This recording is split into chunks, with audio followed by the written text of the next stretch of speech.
Well, we got off to a great start. It was 21-zip, and the defense was stifling. And we try to maintain that. We did a pretty good job throughout the first half. Second half, I had to call a timeout because we weren't as sharp coming out of the halftime.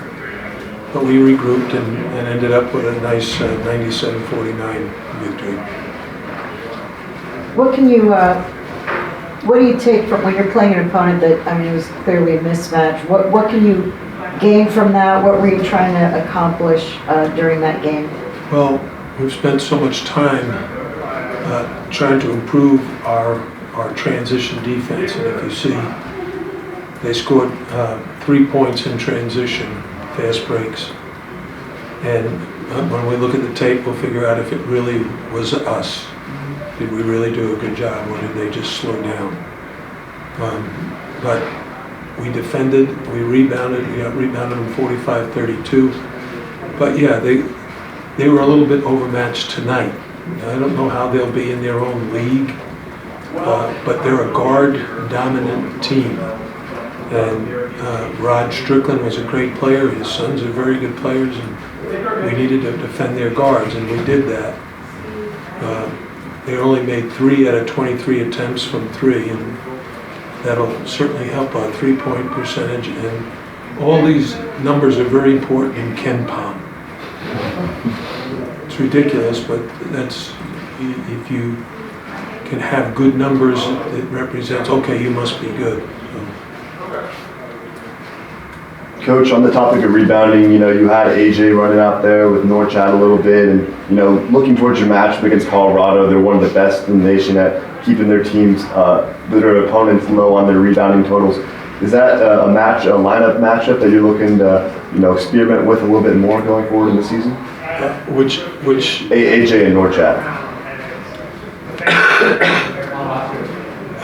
They're going to play a fair amount of minutes together.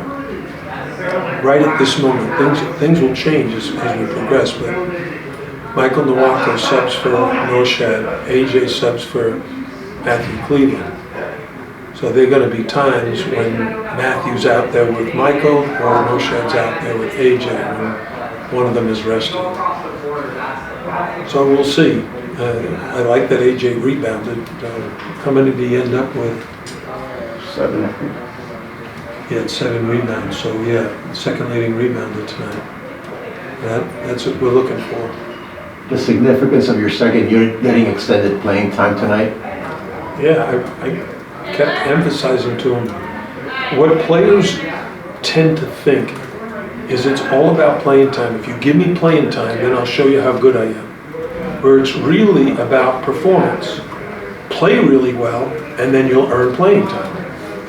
Well, we try to give them enough playing time for them to show what they're capable of.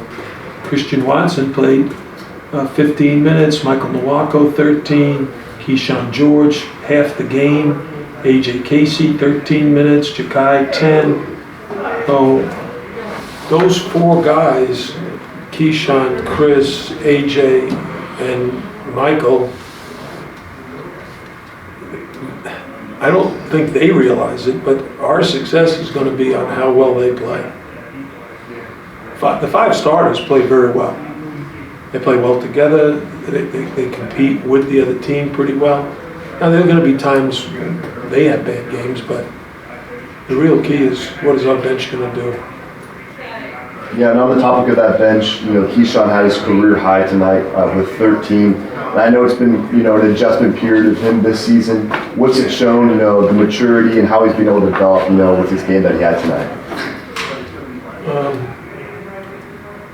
He's a very skillful player, very smart basketball player, very good passer, very good shooter. But he has to learn how to play faster. Right now he's in his comfort zone, not running too fast, not doing anything in a hurry. Whereas I don't want him in a hurry, but I want him to be as quick as he can be. And the one time, do you remember the layup he got at the end of the game? I called timeout and ran that for him. I said, look at you.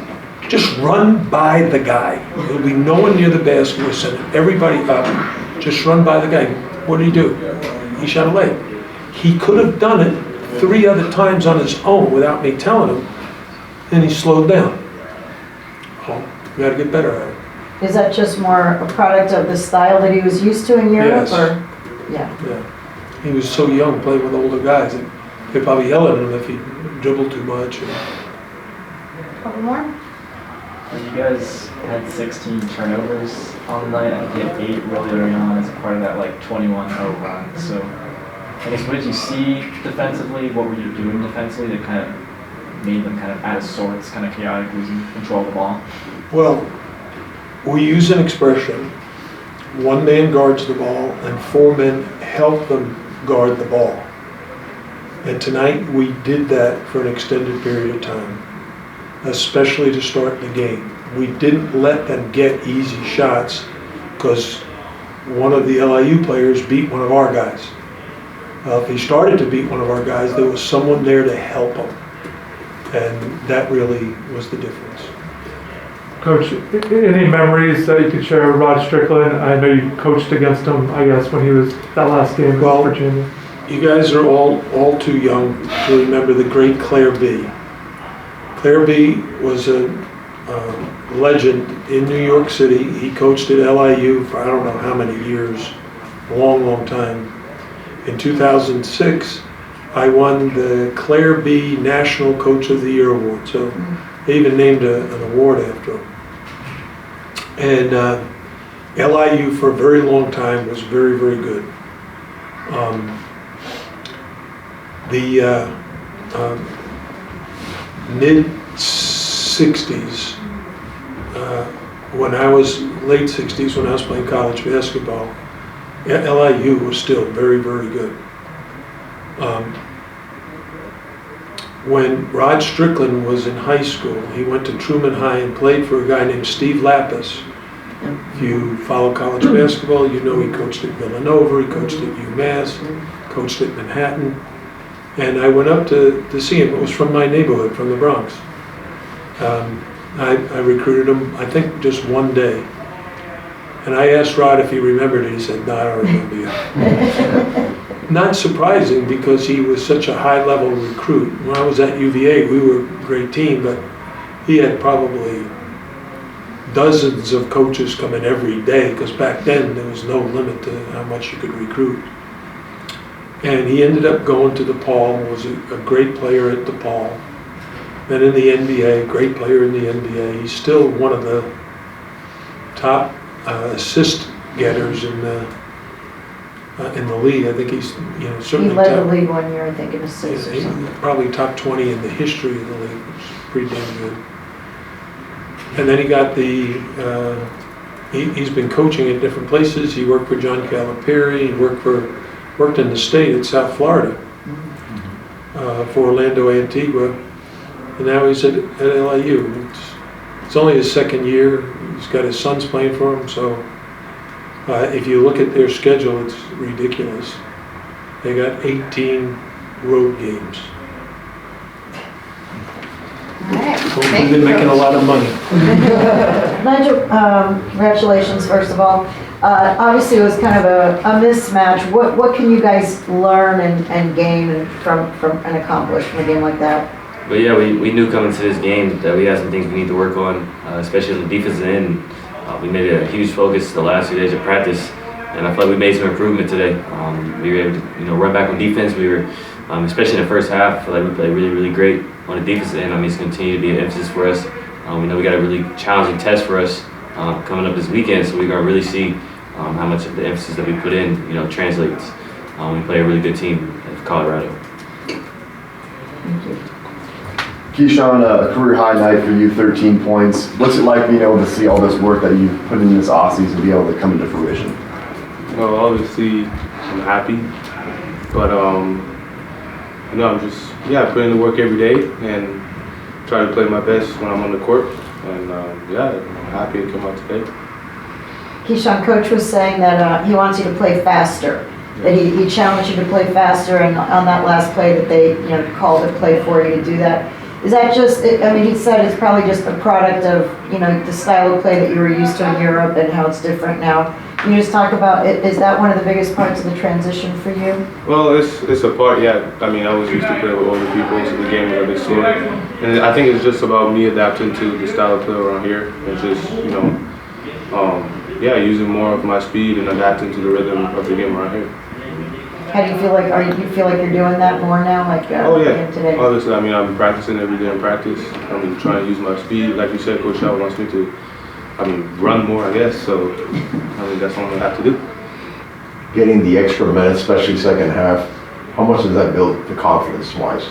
Well, I'm just trying to play well every minute. I mean, if I play 2 minutes, 12 minutes, 17 minutes, it don't really matter to me as long as the team plays well together and we get the win. That's all that matters for me.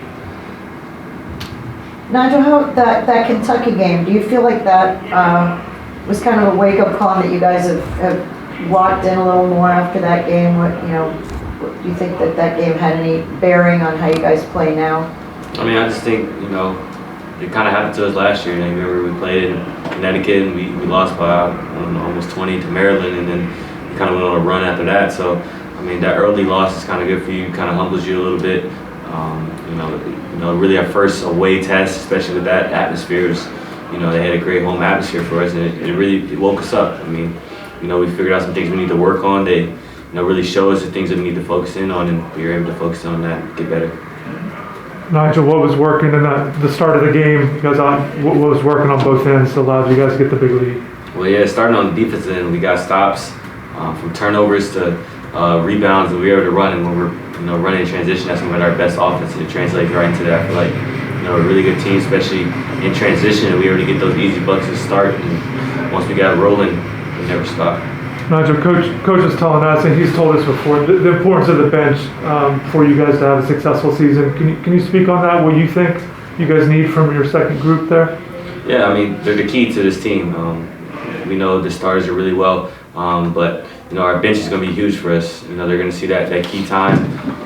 We need their contributions. We got a lot of guys coming off the bench that are younger.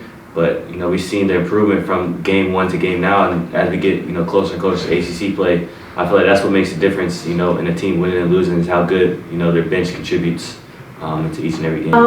So what do you take from a game like that? What do you think? That's a great team, and I think I know we were overwhelmed in the beginning, and that was like a snowball effect for the first half. I think the second half we regrouped. We had a 13-point margin the second half, so we played better. We had 12 turnovers the first half from 16 for the game. That's been an issue of ours. Still trying to correct that. That's a great team there. That team, we played UCLA earlier, which is a top team.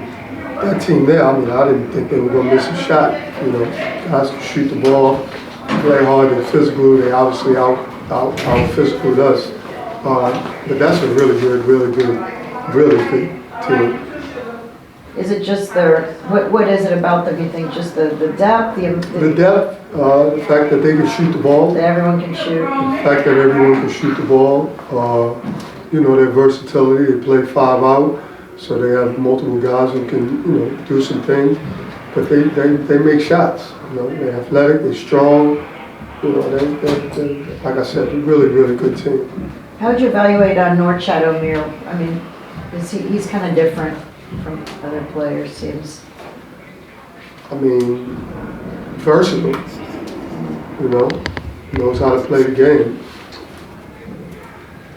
Coach, I know you played for the Miami Heat back in the early 2000s. This is kind of a full circle moment coming back here as a coach. What's that like now, in this stance as a coach here in a town that you were familiar with for a while? I haven't played in so long, I forgot I played. I'm so far removed from that. But I love the Miami Heat. I love Pat Riley, Spoelstra, or Bob McAdoo, all those guys. That's like a class act right there. I wish I had more time there actually. But I love Miami, but the Miami Heat is the best. Coach, these early road games, you know, the building experience, bonding experience for you? Absolutely. I mean, we've had a brutal schedule. I mean, if you look at our schedule, you know, we've been on the road.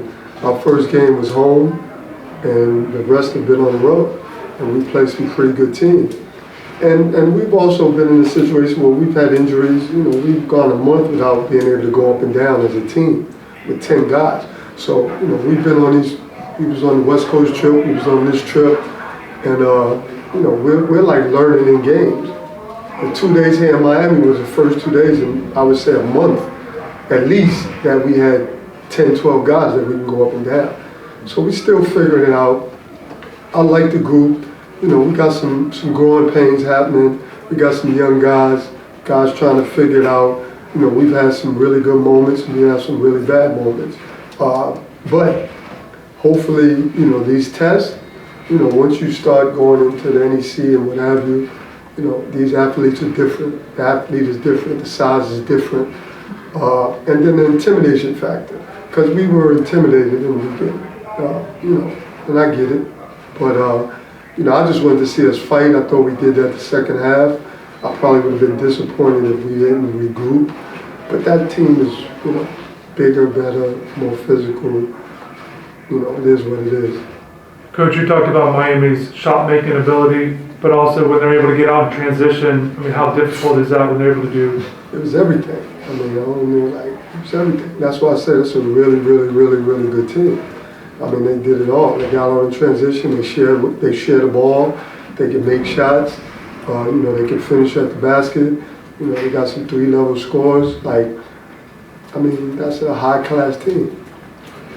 Anything, I know you probably, when watching them on film, did anything either surprise you a little bit different in person? No.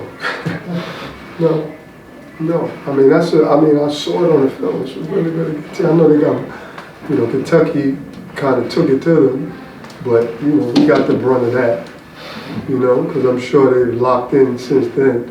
You know, I saw that, and I know they had one more game, but, you know, usually when that happens, really good team, really good coach, you know, they're going to lock in, and they locked in on us tonight.